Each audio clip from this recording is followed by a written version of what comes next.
अपनी बच्ची से मोहब्बत भी बहुत करता हूँ और मेरा दिल ये चाहता है कि मैं उसके जितने भी सूट्स वगैरह हैं वो मैं ख़ुद अपने हाथों से ही बनाऊँ। याद भी दिलाएंगे और एक एज ए गिफ्ट मेरी तरफ से भी उसको होंगे। जब भी वो कोई सूट पहनेगी तो लाजमन अपने वालिद को याद करेगी।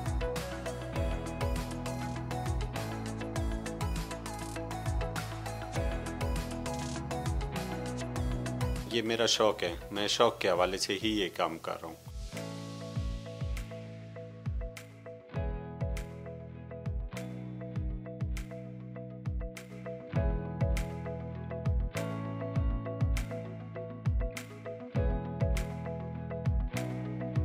हकीकतन हमारे माशरे में इस बात को एक ऐब समझा जाता है। शुरू से ही जो मैं ये काम कर रहा हूँ और बचपन से लेके आज तक मुझे तो काफ़ी बातें भी सुननी पड़ी हैं, लेकिन उसके बावजूद मैं ये काम कर रहा हूँ।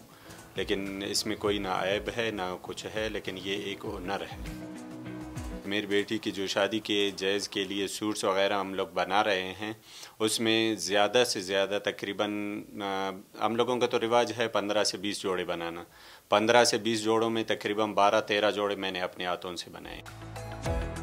आजकल जो बलोची कशीदा है, जो हल्के से हल्का भी हो, वो कम से कम 7-8 हज़ार रुपये से शुरू होते हैं और तकरीबन 50-60 हज़ार रुपये तक भी एक सूट बिक रहा है। मैं शॉप पे काम करता हूँ और वहाँ पे हकीकतन मुझे वहाँ पे भी काम से थकावट हो जाता है और जब मैं रात को आता हूँ, घर में बैठता हूँ, बेटी आती है मेरे साथ बैठती है, जब वो मुस्कुराती है और अपने कामों के हवाले से मुझसे बात करती है तो मुझे मेरी वो थकावट वगैरह दूर हो जाती है और मैं बिल्कुल उसी के जो पसंद के काम वगैरह हैं उस पे मैं बैठ जाता हूँ।